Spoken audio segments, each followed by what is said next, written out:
Welcome back to Credentialing Chronicles, where we spill the tea on the doctors you see. And we're spilling it, baby, all across America. Yeah, oh yeah. Well, Nylene and Shannon sitting there talking about you while you pull up a chair. They holding everybody accountable. There's a prison system situation that happens. I could imagine. Because this isn't a payer problem, girl. This is a who do we let back in the building problem. Okay. Help me, Lord, help me. What is Nylene about to tell me? In 2014, an Alabama investigation revealed that there was 2 doctors that were previously disciplined for egregious sexual misconduct with patients that were later employed to provide medical care inside of Alabama state prisons. It just seems like the people are always attracted to each other in the prisons. Is that what it is? Well, there are so much love that is found in the prisons. It's not even, I think that the lady, did you hear about the lady guard that broke the man out? I think they was in Alabama. Yes. Maybe that's right. I forgot about that. Yeah, he ended up killing himself or something, right? There'd be some love coming out of the prisons. Okay, so the doctors were getting with the patients. Well, they had lost and surrendered their Alabama medical license for allegations of sexual contact with patients, trading controlled substances for sexual acts, fraudulent prescription activity, and repeated violations involving abuse of professional authority. Oh, this was not just love. This was something else. Okay. This was before they got into the prison system. But yet, girl, they returned to practice. Not in private clinics, but they went into the correctional facilities, treating some of the most medically vulnerable patients in the state. So I started with the first doctor. The second doctor, he passed away. So when I verified his license, it says deceased. But when you go to deceased, it does say the disciplinary action. So guys, when you go on the medical board, if you want to look up a medical doctor, you go and you just search for his name and you get the actual reports, like what happened and what they're thinking. So the court documents, baby. Yes. So remember, it was 2014. This was in the prison system, but the license action was for stuff that happened between 07 to 09, 2007, 2009. Okay. This one doctor, he had prescribed excessive controlled substances with no medical justification. He exchanged money for prescriptions. In the prison or before the prison? No, this was before they got into the prison system. Basically, yes, like the prison system let them in to work as doctors, even though they had this record, is my point. Oh my God. Yes. Girl, this doctor even impersonated another physician to call in a fraudulent prescription. No. He even had a prior felony charge in Mississippi for attempting to obtain drugs fraudulently. He was a full-on drug dealer, girl. This is what he did. Yes. So the board had stated on record, if you look it up, it says the continuation in the practice of medicine by Dr. XYZ constitutes a danger to patients and the public. Yes, it does. Yeah, and the prison people, but they let him in anyway. So all of this happens, right? He's out here, he's stealing the drugs, doing the drugs, being with the drugs. And then they say, come on into the prison system and be a doctor here. Well, what happened was his license was surrendered in 2009. But girl, he reapplied in 2012 talking about I'm a changed man. Yes, so that's 9, 10 items. That's 3 years later. He admitted that he had had inappropriate relationships and drug problems, but his license was reinstated after agreeing to a treatment plan. With a supervision on it, with something? It just says, that he did a treatment plan, he got the help, and then he was later employed by the correctional facility. Oh my goodness. And you know, the correctional facility, they don't have like a credentialing committee. They don't have that. They just it just goes up to one person. It's not like the way we think it is in the hospitals and stuff. Yeah. So when I looked up the administrative complaint, it just says that, it obviously says all the unprofessional conduct and sexual misconduct that he had. But then he wrote an explanation on his reinstatement, citing reasons for his answers, including admission of what he had done, being arrested in 2009, And so the board does have a credentials committee, and it says, after reviewing Dr. XYZ's application for reinstatement, the credentials committee recommended scheduling a hearing for the board. The motion was adopted. And so in 2000, and that was in 2012. And then in 2014, the removal of the restrictions placed on his certificate of qualifications for a license to practice medicine in Alabama was ordered. And if you verify his license now, guess what it says? Clear and active. No. Yes, clear and active. You can go to the public records and get his history, but yeah. You have to dig for it. So picture this: Anchorage, Alaska, a quiet rheumatology clinic, long-term patients, because rheumatology is for like the joints, right? They deal with arthritis, people that go for like expensive injectable medications that they need for like bone health and whatever. But anyway, so behind the scenes, they had been running an entire fraud operation for over a decade. Are you serious? So they were treating autoimmune diseases, for example, rheumatoid arthritis and psoriatic arthritis. And these are people that, like I said, are on long-term medications. So it's like, you can't, But the husband was the back end guy. He wasn't a bystander. He was like in charge of the operations. So patients thought that they were getting full proper injections of these like high cost biologic medications, but they actually weren't. They were getting underdosed. They were getting like free samples, quote unquote, expired drugs that were meant for other patients, or like medications that were never purchased. So I don't even know how they got them, but whatever. So the point is that the math didn't math. It doesn't sound like it. No, they claimed injections of like 4,800 units, but they actually only purchased 369. So how could you administer 4,000 when you only bought 300? They just threw some in there. They threw them in there. They thought nobody was going to see. Yes. So when you bill insurance for something you don't have, what do you get? So they got paid for all of this. So they billed the insurers over $12.5 million, right? More than 10 different insurance plans got hit. And then patients were placed, obviously, in a serious health risk. Because like you said, who always gets hurt, Shannon? Yeah, the patients. I mean, so this rheumatologist is out. So where do they go now? Because remember, we're in Alaska. They don't have the next one down the street. Yep. So, and then it didn't even stop just at the patients. Because remember, I told you like the tax evasion thing? Girl, these people inflated their like tax returns, and they had income that was underreported for years. They didn't even file appropriate tax returns on the clinic. Like, girl, we own businesses. You got to report your taxes. You got to report it all. Yeah. So they didn't do anything crazy from 2018 to 2021. They had over $4 million, girl, of unpaid taxes. Just sitting. Hiding out in Alaska, Anchorage. So who got involved, girl? The IRS, the medical board, the FBI, the VA, the FDA, all the A's got involved. Everybody went up to Alaska to see what was happening at the rheumatology clinic. So the fallout, right? They seized over $10 million from them. $6 million more they were ordered to pay in restitution. $1.85 million paid to settle the False Claims Act violation. Their medical licenses were taken away, which they were. So I did verify that. And they pled guilty.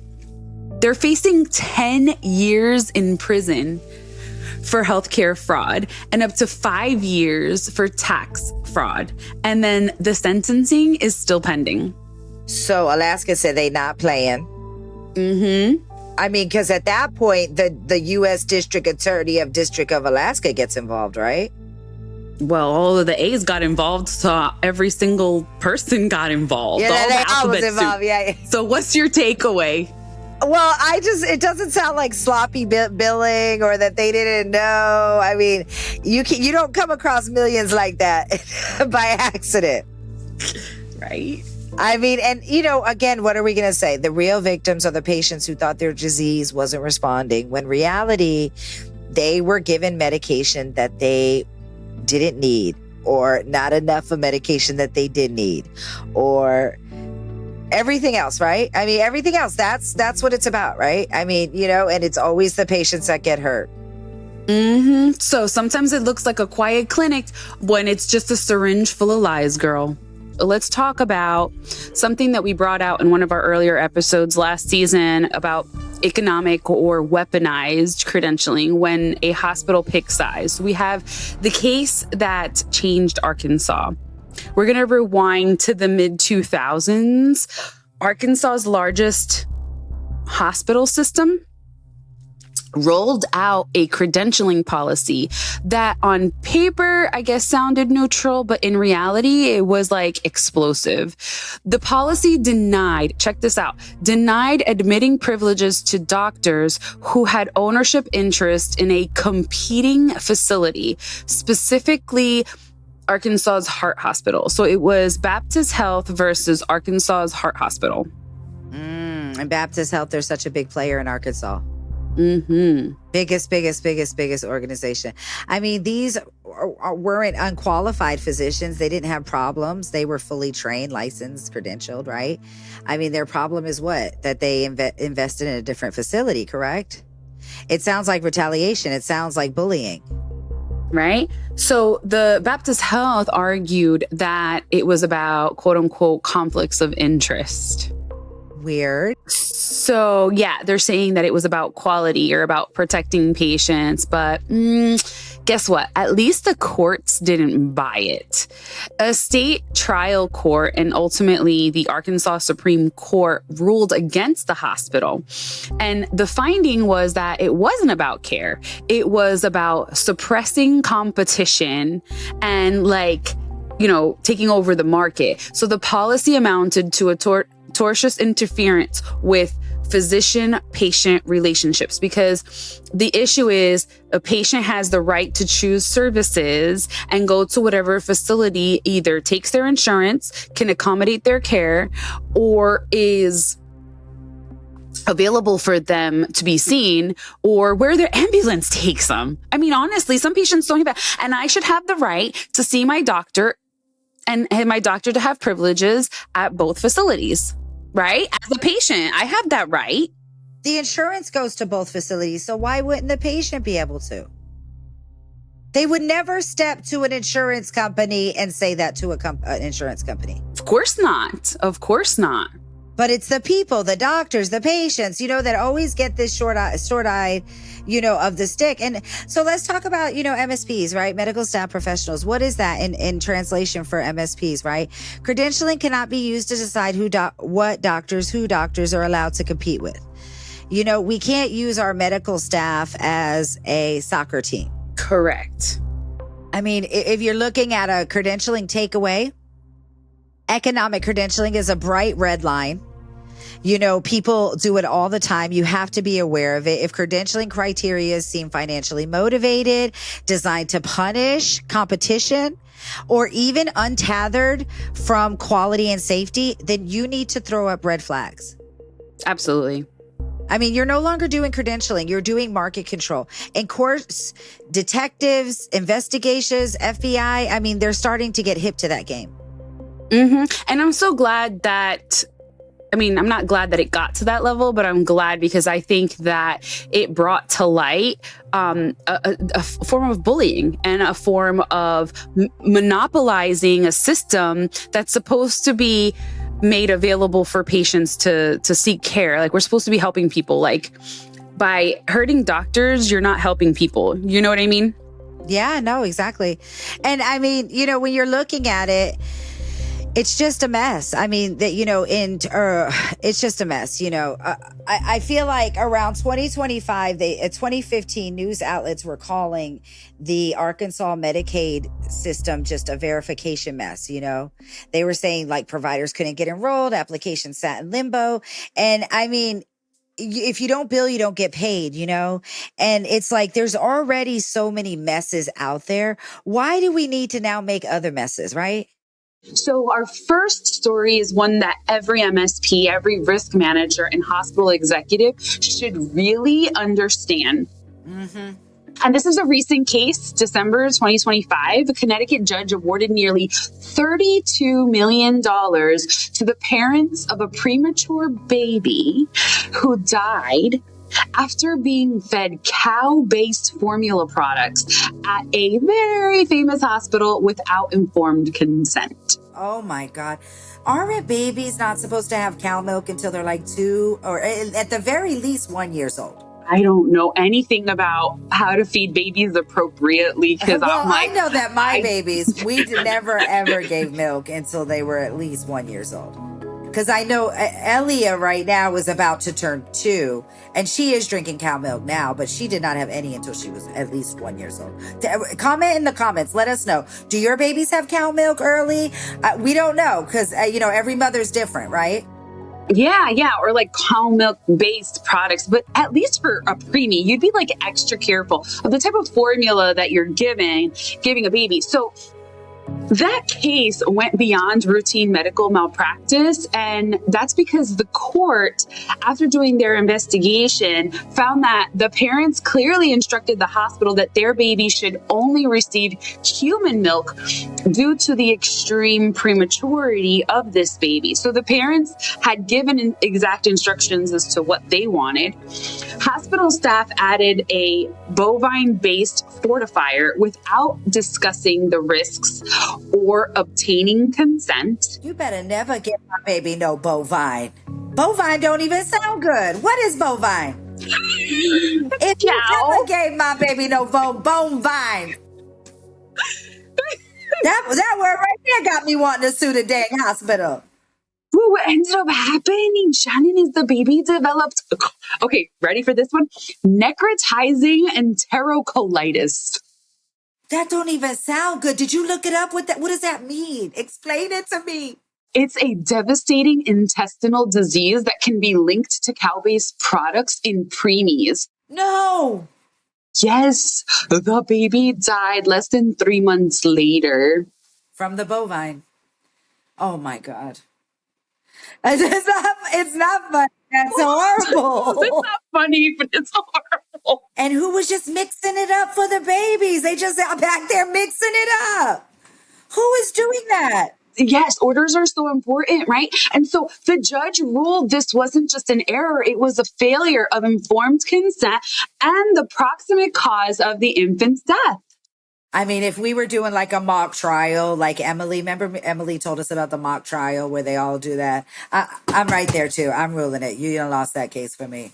Because that verdict, it's monumental, right? The judge didn't just award damages, which is what everybody always wants to know. She explicitly said that the hospital, that her lack of informed consent literally set a national legal standard for NICU feeding decisions. And that is incredible because I never, imagine that. A judge telling a major teaching hospital, okay, that you failed not just in a case, but in communicating a duty. I mean, that is just really, it's a legal duty. Let's get into the first Florida case. And this one really shocked the medical community because it involved a respected physician, but then, of course, a homicide investigation. So this physician was a 72-year-old internal medicine doctor that was practicing in the Windermere and Oconee area. And according to reports from the Orange County Sheriff's Office, police were called to the couple's home around 1:30 a.m. on December 2nd, 2024. Inside, they found the wife, age 71, dead at home. And the only other person at the house was her husband, the doctor. Okay, so tell me what happened? But investigators, they noticed something immediately, didn't they? Ooh, the doctor, y'all, he had cuts, scratches, bruises. He had them everywhere, on his arms, on his neck, on his face. He looked like he had just been clawed. If somebody was attacking me, I would claw him to death. Would you claw him to death? Girl, you got the nails to do that. I don't have the nails to do that, but yes. I'm clawing you up, honey. If you coming to attack me, I'm clawing you up, okay? Well, according to the investigators, those injuries were consistent with what they called like defensive wounds from a struggle. Well, his explanation, girl, but his explanation was golden. Do you know what his explanation was? That the injuries came from playing with his dog. Doing what? That sounds like a dog fight. Well, the situation escalated, girl. A few days later, the police received a call reporting that the doctor was suicidal and confessing to the killing. And then the investigators said that he said, "I deserve to die because I killed her." Police, okay. Yes, his guilt. So then the police later found a voicemail confession, a suicide note. No. Mm-hmm. Like a voicemail confession, like he had called somebody and was like, "Hey, y'all, I killed her." Yeah. And then what happened was in August of last year, he ended up pleading no contest to second-degree murder. Oh, so he did it. Yes. Oh, he was sentenced to 12 years in prison. And what happened to the dog? The dog? Girl, that wasn't part of my report. You didn't follow up on the dog, Nylene. Comment below on this episode if you wanted Nylene to follow up on the dog. Where did the dog go after this? Okay. So let's pause here. I know we care about the dog, but let's talk credentialing, right? We always have to get back. When a physician is arrested for murder, right? Who finds out about that first? The news, the credentialing person in the office, the daily girl who looks at the arrest reports.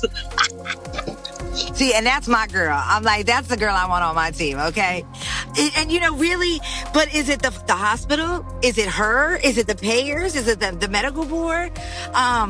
We always say, Credentialing Chronicle always say, set a Google alert on your doctors. Anybody that is providing services to you or your family in your life, set a Google alert on them, right? I mean, it's one of the ways that as soon as it's public, you'll find out. Right. But the answer really is to your question is nobody. No one immediately. It's a gossip in the hallway. So according to the Florida Department of Health disciplinary process, license actions typically require an investigation, a full administrative review before a formal emergency suspension orders are issued. So remember, anytime you get arrested, everything is still allegedly. Allegedly, you are innocent until proven guilty. So you could technically go with an active license to practice for a long time. So a doctor could have an active license immediately after an arrest, many times for a long time after an arrest. And that gap, that's where the credentialing risk lives. That's where we get into digging. And that's why background checks are so important. Those Google searches are so important as part of your credentialing process at your hospital or your facility or your surgery center. Yeah, that's where credentialing risk lies, right? And I mean, that's the biggest thing, where everybody says patient-centered. But are we patient-centered when we're looking at, is this provider safe? This provider is still a human. And I know there's a big, controversy about the word provider, but I mean, I'm talking every provider, anybody that provides services to a patient. So that's my terminology for the provider. We need to make sure that we are looking up and credentialing them because literally them touching the patient directly affects the patient's lives. And on the patient side, you guys have to understand that you have rights to ask questions, I mean, be funny and all, but hey, did you go, you okay? Did you commit a murder, doctor? Don't play with me, but you hope that the answer is no. I mean, right? Don't play, Sarah. I ain't been out murdering nobody. Girl, when medical authority becomes unchecked power, okay? He wasn't operating in secrecy in a basement, okay? He was a respected community doctor. He was a father. He was actually a Sunday school teacher's husband. And he delivered babies. And he treated families. And he did it all. But that's what actually made this possible. I'm kind of scared. Authority, plus trust equals, access every time, right? Whether it's healthcare or in the churches or, in the Boy Scouts of America, it's everywhere. It's prevalent all over the United States now. So, oh my goodness, I'm scared to hear what you're going to tell me. According to reporting, beginning in the early 50s, and I'm going to bring this back because These babies are actually coming on TV now. But anyway, beginning in the early 50s, this doctor allegedly began advertising abortion services to young, unmarried, pregnant women. Often they were poor women from Georgia and some from Tennessee through discreet postings in places like bus stations and phone booths. What? Which tells you immediately, I mean, who he's targeting, right? You know, people that are, you know, vulnerable, people that are isolated. I mean, basically, you know, the people that are desperate, right? Mm-hmm. So, according to investigative accounts, this is how the operation allegedly worked. Okay. So, you had a young pregnant woman, usually like a teenager, unmarried, and they would seek an abortion because it's the 1950s, right? Like you have to be married. So instead of performing the abortion in some cases, the physician allegedly would persuade these women to go ahead and carry the baby to term, figure out how you're going to hide it, whatever. Then he would arrange housing for them nearby, sometimes in like a local hotel, until they delivered the baby.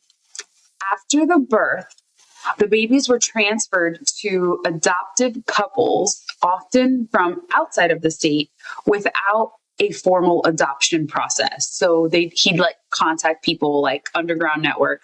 I got a baby coming. Come and get a baby. That's crazy.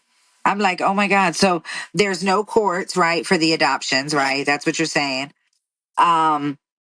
There's no like adoption agencies that's happening because this is again the 1950s. I guess they're not having the people sign any consents or, I mean, I'm pretty much no safeguards for the babies, for the mothers, for anybody, right? Exactly. And here's where it really becomes criminal level disturbing is that according to multiple victim accounts, some birth mothers were allegedly told that their babies had died shortly after delivery. Yes. So instead, the infants were just placed with paying adoptive parents. That's not adoption, boo. That's trafficking. That's human trafficking. Yes, ma'am. Yes, ma'am. So the mechanism that made this sustainable was documentation manipulation. So according to reporting, birth certificates were allegedly falsified. And in some cases, the adoptive parents were listed as biological parents directly on the original birth certificates. So that means there's no legal adoption decree, no formal record of the actual birth mother, no traceable biological history, and nothing they could do about it. Ooh, which means when those babies grow up, they have no paper identity that match their biology, who they are.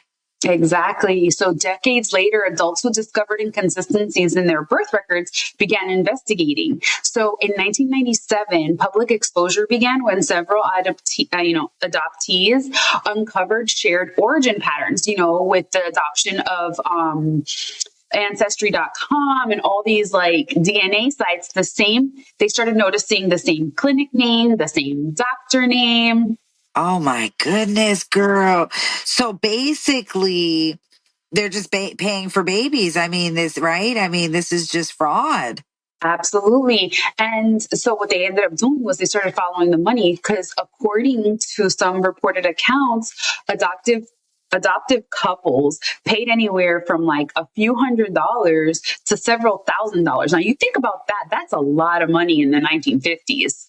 That's a lot of money. Yes, there's tens of thousands of dollars in today's money. Uh-huh. Dang. And so they made these payments reportedly, supposedly, depending on how much money that family could afford. So he said, give me what you can. Give me what you could. Or if they looked really rich or depending on the car that they were driving or whatever, that's how he would charge them. Oh my God. He had dynamic pricing before Walmart, I guess, huh? That is so wrong. That's wrong. I'm sorry. But man, what a story. So tell me, girl, how did he get caught? Like what? Did he go to jail when he was 80 years old? Well, what happened was Is his license still active? Oh my God. No, he's deceased now. Okay. He ended up surrendering his medical license in 1964 after being arrested for actually performing some illegal abortions. And then he ended up dying in 1972. This adoption scheme itself, though, was never really criminally prosecuted in a way that addressed the actual full scope of it. Largely because nobody found out about it until 20, 30 years after he had already died anyway. I bet all the people coming together, they have a support group and stuff now. I guess by the time it all came out, the main actor was dead, gone, and buried away. And then this left the victims, unfortunately now adults, with DNA tests, fake fragmented family trees, and then unanswered questions about where they actually came from. Dang. And it's just crazy with the DNA. It's like all of these, every time is like a genetic testing fraud, and this was even before the genetic testing came out. Right. So then fast forward to now you get into like the 2000s, 2010s, people start doing all the DNA tests. Like I said, they found siblings, they found parents, they discovered that they had been lied to about their births entirely. Could you imagine finding out that the child that you gave birth to was actually alive? That's after crazy. You had been told by a physician that they had died? The trauma. And then can we talk a little bit about that crazy story that you had sent me on the phone that everybody was talking about? It even made like the nightly news, national news. The nationals. Oh my God. Yes, girl. Content warning, alleged violence. And we haven't credentialed him. We don't know him. We just out here getting public information. Yes. So according to the Hawaii News Now, a Maui doctor was arrested after police said that he allegedly, remember, we have to use that special word, that he allegedly tried to push his wife off a cliffside trail in a lookout area on Oahu. Yes. And struck her with a rock. Yes, with a rock. Yes. And then some sources also reported he allegedly tried to prick her with syringes. Like, prick you, what? Of what? And then it was a 6-hour manhunt, which ended with his arrest. Oh my goodness. And before anyone asks, we're not naming names. We're focusing on what the system does next. We're not, we just wanted to spill a little tea because we know that y'all heard about this case. I mean, it was everywhere. Exactly. But here's the credentialing point. According to reporting, following the arrest, the physician's privileges, guess what? Were suspended pending investigation. Which is the proper thing to do. Right. And then later developments is, according to the Hawaii News Now, a judge addressed whether certain evidence should be sealed or unsealed, with arguments about publicity and then a potential jury impact because he's a doctor, because of who he is and what he has. And this is where credentialing intersects with reality, right? It's the privilege suspension, the risk review, the reporting obligations, the documentation. And then how does the patient actually know? How do medical staff professionals find out? Yeah, and this is where what you say matters, because Google is your best friend. Because all you have to do is Google his name, girl. That's it. Google alert. Set a Google alert. The cases go worldwide in minutes. And if your process doesn't include it's a reputational and very much risk flag, right? You are behind the times. I mean, even our verification pages, all of our files include a 2-page Google review, just to get everything. And you can't just depend on 1 page. It's got to be 2 pages, It was supposed to be an ordinary winter week, the kind of week where hospitals are busy, inboxes are full, credentialing teams are doing what they always do, verifying, reviewing, chasing paperwork, clearing files, moving providers through a system that never slows down, right? Take me there, baby. Girl, but somewhere in the middle of all of that, there was a story unfolding that didn't look like credentialing at first. Girl, it looks like a crime. Ooh. Okay, so let me set it up. 2 people were found dead inside of a house, Nylene. And the two people, a husband and a wife, an esposo and an esposa, shot, killed, girl, in a case so disturbing, so unsettling that it immediately pulled national attention. So there was no obvious signs of forced entry, honey. The lock wasn't mangled. It was all looking good. There was no immediate explanation for this entire crime. No simple answer literally sitting on the nightstand. And for a moment, all anyone who had was the question, y'all, who did this? That's all they could ask. Well, girl, as investigators worked the case, details started emerging. Surveillance, vehicle movements, girl, the security cameras, all the things, right? And then the trail, ring. They started crossing state lines. You know, when they cross state lines, they got to call the FBI. Well, girl, eventually authorities zeroed in on a suspect. Not a drifter, girl. Not a stranger. Not someone disconnected. Not some lowlife off the street. Not some drug dealer. But someone from a professional lifestyle. Yes, girl. None other than a physician. A licensed physician? Someone educated for 39 years in the medical field? No, not 39, but it does take at least 16 sometimes. Trained, credentialed, a person trusted to treat patients, enter hospitals, work through healthcare spaces. With this kind of authority, that comes with a white coat and a clean-looking file, baby. And that's when this story stopped being only about a homicide investigation. Because once that detail entered the picture, a second question came into focus. And what happens when the person in the headlines on your news is still in the system? Ooh, and that's where this gets uncomfortable, because this doctor is not just licensed in one state. This doctor held several licenses across the United States. Some are currently expired, but now he still has a couple active. Yeah, so we'll talk about that in detail. But depending on where you look, the picture changed. In one place, wow, an action got started. And in another state, the license is clear and active. Same provider, different state, different reality. Nylene, we have to walk the people slowly through what you're saying, okay? Because first came a restriction, right? I mean, you know, a restriction happens usually. I mean, that's not a full stop. Exactly. So tell me what they put. What was the first restriction that they put on him? Well, I don't know. I know one thing, though. It was an immediate nationwide. It's not an immediate nationwide freeze, right? No, it's not an alert across 50 states. That's the first problem. But anyway, they did do it in the state of Illinois. So he got arrested in Illinois. Okay. He got arrested in Illinois. But the first order that they did is they did what?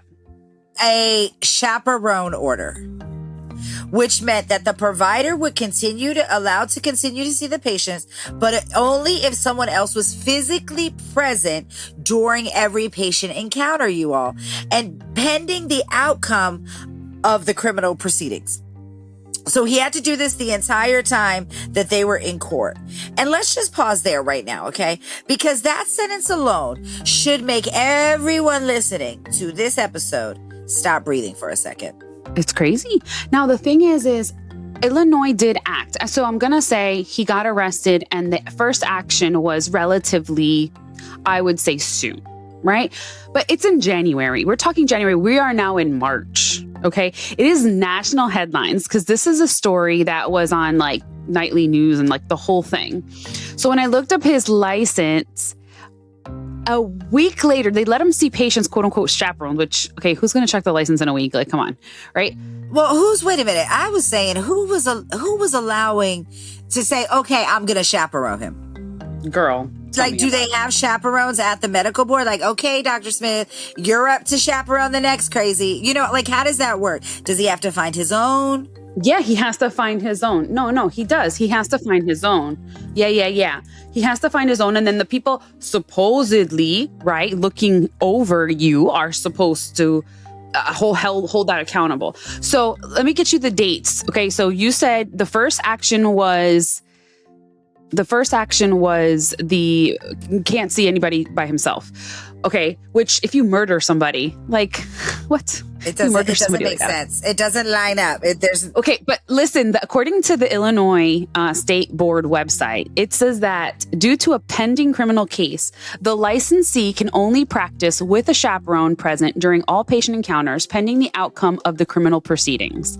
The licensee is presumed innocent until proven guilty of the charges.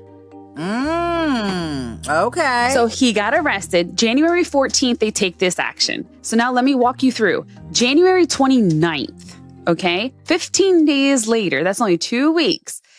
It says, physician and surgeon license is temporarily suspended for failing to comply with a chaperone order put in place as a result of respondent being charged with 2 counts of aggravated murder. That's on the board website of Illinois. Are y'all checking the doctor's website, y'all? Are y'all on the medical board? Because the T is there. Girl, so you know what I did? Well, of course, what did I do? I look him up in Baton. I put him in Baton. So Baton, help me out here. What other state license did he have? So like I said, he had all those other licenses. So he has another active license in California. What does active license in California say? Clear and active, no pending criminal charges, no pending investigations, no actions on other licenses. And then you have this little caveat. This is all based on self-reported information. So, do we not see the danger here, guys, of one state board not talking to another? Are we 50 countries or 50 states? I'm very confused. Are we United States? Are we united, right? And if you work in credentialing, medical staff services, compliance, provider enrollment, anything in that world, you already know what all of this means. It means that the system knows enough to be concerned in one part of the world of our country, right? Of our country. But obviously, Illinois is way too far east to get all the way to the West Coast. Yeah, and that's just crazy because, like, I always like to think of the patient. And so, okay, there's a patient. So the patient is in California seeing this doctor, clear, unrestricted license. But the patient that's in Illinois seeing this doctor can go online and check. So what does a patient do? Well, the one thing we always say is Google alert, because this was national news at this time, and you would have been able to get that Google alert even if you lived in California, and you would have been able to see that your doctor had this going on. So just FYI, Google alert save lives. I know. Well, that's what you always talk about, is putting some kind of safeguard. And then here's where this story, girl, becomes pure Credentialing Chronicles material, because again, you go from one state. If he got bail, or if he has bailed out, or whatever, we know a criminal case can take years. Technically, the fact that another state has not taken action means one provider, multiple licenses, one state signaling danger, and another state just reading active, current, clear. And the second action that they took is the temporary suspension. Okay. So not because the world suddenly had learned that this case had existed, y'all, but it was because the headlines just broke. So because the provider had allegedly failed to comply with that original order that Nylene discussed. So now the question gets even darker. Is the first safeguard was just put in place and that safeguard wasn't followed? So how much risk was already being tolerated before anyone said enough? So the man had already had 2 charges of aggravated assault, and they put this safeguard. So they say, it's okay that you have that. This other doctor's going to chaperone you. Go ahead and see some more patients. So he didn't even last 2 weeks in the States. Like, oh, wait, it was murder. It was murder. Now all of a sudden, I mean, it's just crazy. Ooh, Shannon, that was a lot of tea. Honey, but have they subscribed yet to hear it next week? On all of these platforms, please subscribe, like, and follow us.